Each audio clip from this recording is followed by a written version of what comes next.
Hey guys, Sasha from ROG here, and we're bringing you another video review guide. We have been bringing you very comprehensive written review guides for a while already, but now we're starting to do video review guides. This isn't the first one. You've hopefully seen one already. The reason we're doing it is ain't nobody got time to read all the written review guides, right? So this is an easy way for you to digest the content. You can just sit back and relax, and I'm gonna bring you the key points and the key specs about the Zephyrus Duo. That's why we're here today, the GX550, our dual screen gaming laptop. So let's start with the key specs. CPU-wise, there's either a Core i9 HK option, factory unlocked and overclocked, or a Core i7, 8-core though, so the 10875H. GPU-wise, there's a 2080 Super Max Q or a 2070 Super Max Q with dynamic boost, of course. And panel-wise, we have either a 4K 100% ARGB option for people who want to go more towards like content creation, and we have a 100% sRGB Full HD panel with up to 300 Hz. So, and both of those panels support G-Sync because we have our proprietary GPU switch in the Zephyrus Duo as well. So you can switch between G-Sync mode and Optimus MS Hybrid mode, which is really handy because we have a 90 watt-hour battery in here as well. Both of the panel options, either if you go with the 4K or the 300 Hz Full HD, are Pantone validated, certified, and calibrated at the factory, each panel individually. And thanks to that, we can drop the delta E, the average delta E, to around half. So the color accuracy really improves a lot when we do the calibration at the factory. It takes extra time, but we think it's really worth it, even for the 300 Hz panel. So the second screen is what stands out for the Zephyrus Duo. Obviously, it's half a 4K panel pretty much. So if you look at the resolution, it's around half a 4K panel, half the height, and it tilts up as you can see. So we call this the ScreenPad Plus, and we call this AAS Plus. AAS, Active Aerodynamic System, which we introduced on the first Zephyrus, lifted up the whole laptop from the table to have extra airflow for the components inside. This time we literally flipped everything upside down. So instead of the laptop lifting itself up from the table, when you open the laptop, the screen folds up to have extra airflow going to the components. This really helps a lot, and on top of that, we have liquid metal on all our 10th gen ROG gaming laptops, which helps even more. And thanks to both of these things, we're able to reduce the fan noise. So you guys are familiar with our different operating modes. We have silent mode around 35 dB. We have our performance mode around 45 dB, and we have our turbo mode, which is around 50, 52 dB depending on the model. For the Zephyrus Duo, this is slightly different. So thanks to AAS Plus and liquid metal, we're able to bring down the fan noise. And in silent mode, you're still at 35. Performance mode, instead of 45, it's only 43, so 2 dB less. And in turbo mode, it's only 46 instead of 50 or 52. So that's a really big difference. We're not giving up any performance for this. We're just able to achieve the same kind of performance and push all the components to the limit without going for high fan noise and high fan speeds. If you really want the absolutely max and the lowest temperatures, you can actually go to manual mode, and then the fans go up to 52 dB. So you can get lower temperatures and a little bit of extra performance in manual mode as well. And you can overclock the CPU further because it's unlocked. So besides being quieter, we also have lower temperatures compared to our other high-end gaming models. Especially the GPU temperature, you can expect around 8 to 10 degrees lower temperatures on the Zephyrus Duo than compared to our other Zephyrus models with a 2080 Super Max Q. We also have dynamic boost, like I mentioned. So whenever the CPU is not needing its full, whenever the CPU doesn't need its full 45 watts, we can take some of that TDP and shift it to the GPU because the thermal module is cooling both, right? It's connected. So if the CPU needs 45 watt, the GPU runs at 90 watt for the 2080 Super Max Q. If the CPU only needs 30 watts, then the GPU can go up to 95. If it only needs 25, you can go up to 100. And if the CPU is only using around 20 watts, you can actually go up to 105 watts on the GPU. So this happens dynamically and switches constantly based on the NVIDIA driver detecting the load and the environment, what kind of application you're running. You can force this as well through XTU. For example, you can limit the CPU TDP, and then it automatically allocates that extra thermal budget to the GPU. Just FYI. Yeah, 90 watt hour battery, really good battery life. Keep in mind though, for battery life testing, it's fair, we believe, to turn off the second screen for the battery life testing. We have reference numbers for you guys with the second screen turned on and with the second screen turned off. Both of the scenarios are likely. I think probably most people who use this on battery are not going to use the second screen though, and they'll probably prefer to have longer battery life and turn the second screen off. You can switch it on and off pretty easily as well. So realistically, in most scenarios on battery life, probably you have the second screen turned off and you only turn it on when you're plugged in. So keep that in mind. For the thickness, it's only around 20 millimeters, so actually really slim, considering all the high-end components in there. Again, we're able to do that because of AAS Plus and the ScreenPad Plus tilting up. 2.4 kilos, magnesium aluminum alloy is another reason how we're able to make it so light and so thin. So very sturdy frame, very sturdy chassis. We have Thunderbolt 3, something a lot of you guys will be happy about. You can connect a super fast external GPU that's even faster than what's already in there. You can upgrade the GPU technically because you can connect an external GPU that you can then swap out. And you can connect super fast storage. And you can connect a Thunderbolt 3 hub, which allows you with just one connector, you can charge the laptop and power it. You can also connect your external monitor, keyboard, mouse, storage, network, everything with just one connector. So that's really cool with Thunderbolt. Besides that, for the audio jack, we have an ESS Saber audio jack built in as well for really nice sound quality. And yeah, for the battery life as well, please pay attention to the NVIDIA GPU when you're running in battery and make sure that no Windows process or application is polling or using the dedicated GPU, the NVIDIA GPU in the laptop. So we noticed that in some instances, Chrome or some other apps might be running on the NVIDIA GPU and keep the dedicated GPU running, which really hurts battery life and can in some cases even push the battery life to half of what it should be. So whenever you're seeing numbers in battery life that are very different from what we have as reference numbers in our review guide, please have a look in Task Manager or through the NVIDIA driver. We have that referenced, how to check that in the review guide as well, and make sure that there's no other process running. All right, you probably don't want to tear down your sample to the point that you can see the motherboard. Hopefully not. Please don't do that. Here, let's have a look at the motherboard together. You can see very cool the rear I/O. So I'm a big fan of rear I/O. We have the LAN port in the back, we have a USB port, and we have the HDMI port.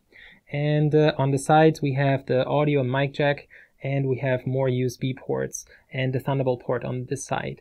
You can see the Wi-Fi solution is actually on board. It's not a slot. That allows us to have two M.2 SSD slots instead, which you can run in RAID 0. So you can go up to 2 terabytes of storage in RAID. And memory-wise, you see there's a SODIMM slot on this side, and there is memory on the bottom side under this protective shield.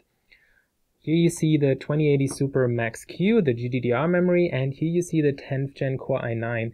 And here are the PWM solutions for the CPU and the GPU neatly stacked next to each other. When we look at the thermal module, there are some things that I'd like to point out. So one thing we're proud of is we have a copper plate here that touches the GDDR memory, and we have another one over here that cools the PWM components. So that's all connected to the thermal module and the heat pipes.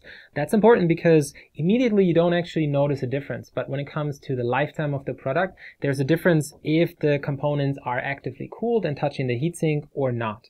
Another thing is, here you can see the CPU copper plate is nickel plated, which looks really nice, and like I mentioned before, helps with preventing any corrosion. So with this, you should look at a lifetime of the liquid metal of roughly 5 years. So it should not really degrade over time. And you can also see the foam gasket, the foam ring we have around the CPU cold plate that helps to prevent the liquid metal from escaping and wreaking havoc inside of the system. So that's one of the several things we came up with during the development process for liquid metal to make sure that it lasts. And even if your laptop is, shaking around, you have it in your backpack and it's in the car and it's vibrating, the liquid metal always stays on the thermal module and doesn't go anywhere else in the system.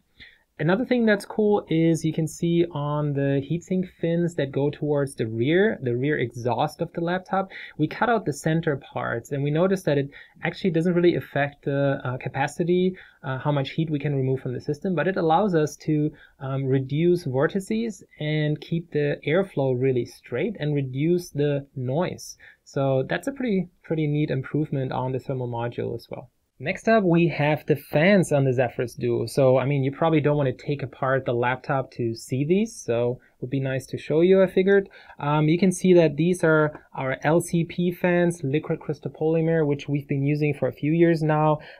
This material helps us to make the fan blades super thin, and that's important because the thinner we make the fan blades, the more fan blades we can add to the fan overall. This is the latest iteration we use in our gaming laptops, 83 fan blades, which means, you know, more fan blades, every rotation of the fan, we can push more air. All right, in front of me I have all the chassis parts of the Zephyrus Duo. So this is just the chassis parts, and this is the actual laptop. This is all made of magnesium aluminum alloy, and all together these parts are around 750 grams, which is around a third of the weight of the laptop, of the entire laptop. So you can imagine if this would be made of just aluminum or even plastic, it would be heavier and thicker. So thanks to the magnesium aluminum alloy, it's very thin and very light and still really strong and rigid. So let me take this off. This is the lid, and this is the inside of the lid that you usually don't see because it's covered by the panel. And it probably looks on camera like it's bending quite a bit, but this is actually really rigid and really strong. Okay, let me put this aside. And here we have the support cover for the ScreenPad Plus. The ScreenPad Plus itself has a glass cover already, so that gives it a lot of strength, but this magnesium aluminum alloy plate gives it extra support. And you'll note that when you use the touchpad on the Zephyrus Duo, it's actually pretty strong. And of course, if you press on it hard, it does give like 1 or 2 millimeters, but the way you use a touchscreen is, you know, you're not really gonna push hard on it, you're just gonna tap on it and swipe on it, and for that it feels really solid. It really feels like a phone or a tablet. So that's in part thanks to this extra support part here. This itself is 100 grams. It feels way lighter. It's really interesting because of the dimensions. It probably feels way lighter even though it's 100 grams. Then again, if it was another material, it would probably be even heavier. Here we have what we call the C part in the industry. This is the top cover of the chassis with the keyboard frame and the intakes for the 2 fans. And this is what it looks like from the inside. Put this aside, and here you have the bottom cover, and you can see the 2 large feet in the back are actually hollow on the inside, and this is where the hinges rest. So there's extra space needed for the hinges. That's where the hinges are attached to the bottom of the laptop itself. Another neat thing to look at that I brought here is the hinges of the Zephyrus Duo. So it's different from our previous Zephyrus models, but it's based on the same principle. So you see it's a bit like a gearbox, a miniature gearbox, and this is what it looks like when the laptop is open. This part is attached to the panel, and this part is attached to the chassis. So you can see this part here is what holds the ScreenPad Plus up, and as you close the laptop, it folds down.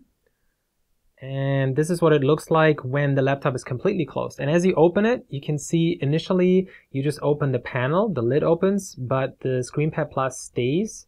And then at a certain degree, you can see that it slowly starts lifting up. And at this point, it has now reached the highest point for the ScreenPad Plus. So if I open it further, the ScreenPad Plus stays in the same position, but you can still adjust the angle of the panel itself. All right, let's talk about Type-C charging, which is a really cool feature all our Zephyrus laptops support, including the Zephyrus Duo. So you can use a very small lightweight adapter just like this one. I bought this one myself. It's around 60 watts Type-C PD and weighs only 88 grams. So it's super small, super lightweight, and you can carry it with you in your pocket or in your backpack. You won't even notice that you have it with you because it's so small and light. The idea is that when you don't need the full performance of the system, you don't have to bring the full adapter. So 60 watts is really plenty. That's all you need when you're doing some light browsing on the system, even heavy browsing, even some video editing, and even light gaming like some CSGO or League of Legends. You're perfectly fine doing that on a Type-C PD charger. You can also quickly recharge your laptop And yeah, it's a really cool feature that adds a lot to this being very portable and lightweight, not having to bring the full adapter if you don't need the full performance. Since Windows can only really have one app in focus at a time, and you have a touchscreen and a main screen, that means as soon as you have an app in focus on the main screen and you touch something on the touchscreen on the ScreenPad Plus, it's going to take the focus away. So the app on the main screen is no longer going to be in focus, which means if it's a game, for example, it might pause or you lose keyboard and mouse input to that application or to the game.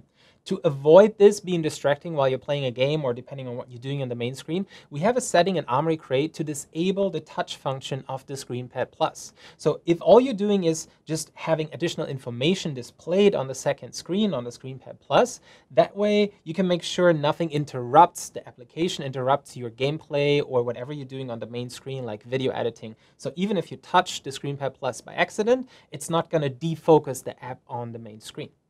You can quickly and easily turn the ScreenPad Plus off with a hotkey right next to the ROG button right here on the right side of the keyboard above the touchpad. So as soon as I hit it, you'll see there's a pop-up, second screen disabled, and now it's turning off. So that extends your battery life when you don't really use the second screen, the ScreenPad Plus, on the go.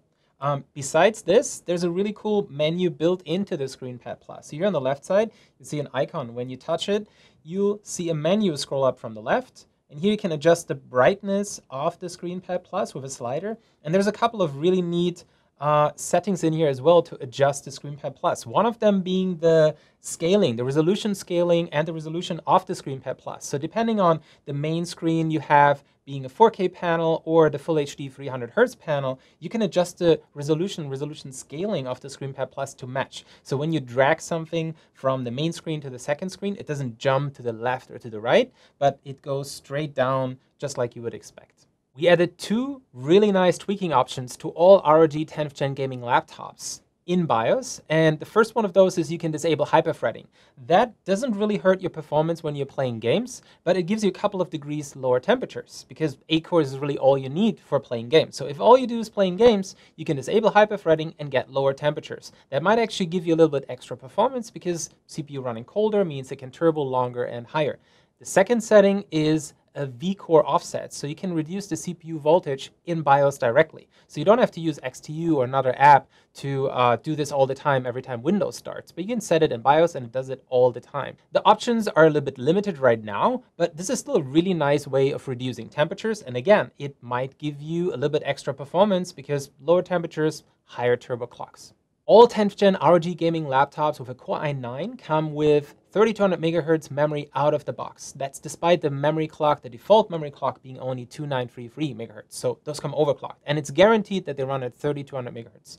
For the 8-core Core i7 configurations, the situation is slightly different. Unfortunately, it's up to the Silicon Lottery. And from the devices that we've tested, which is a couple hundred, around 10% have problems sometimes resuming from sleep. So S3, S4, that's sometimes where they have problems resuming from sleep or going to sleep. But 90% of the devices still work perfectly fine. So what we did is we still kept that option in BIOS for you to switch the laptop to 3200 MHz memory. And if you don't really care about S3, S4, you just turn your system on and let it run all the time, or you just don't use S3, S4, you just shut down and restart, then you can run the system always at 3200 MHz and don't have to worry about it.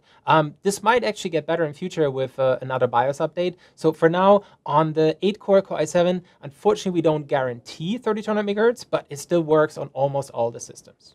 Whenever a product has moving parts, there's always a risk of something getting stuck or something breaking, and this is no exception. Of course, when you have extra hinges in the system, there is a chance that something gets stuck under here and you might damage the laptop. This is true for every laptop though. So if you really want to damage the laptop or break it, you can do it by placing something between the two screens when closing it, but you can do that for any laptop. So what I want to point out here is we actually did a lot of QC testing, and we really spent a lot of time on making it as durable as possible. And we did some testing where we put a mouse cord between the ScreenPad Plus and the main panel and under the ScreenPad Plus, and then close the laptop. And we had to use a force of over 5 kilos, which is actually pretty significant. So that's not something you just do accidentally. You'll definitely feel there's something stuck. And even when pushing down with over 5 kilos of force, nothing happened. Nothing was deformed and nothing broke. So just wanted to point out, some of you mentioned when we briefed you guys on the Zephyrus Duo that you have concerns that it's opening up and something might get stuck inside. We thought of it and we did some testing, and unless you really want to try to break it, it should be fine. Of course, if you want to break it, you'll be able to break it, but there's many ways of doing that, and even for any regular laptop, that's true. When we first briefed you guys on the Zephyrus Duo, some of you actually voiced concerns about the fans under the ScreenPad Plus being exposed. So it is a couple of centimeters in, but we noticed that some of you, when holding the Zephyrus Duo or picking it up, were sliding their thumb under the ScreenPad Plus and then picking up the laptop or holding the laptop like this. To make absolutely sure that nobody gets their finger stuck in the fan there, we actually added a very small fine mesh on top of the fan intakes on both sides of the Zephyrus Duo under the ScreenPad Plus as well.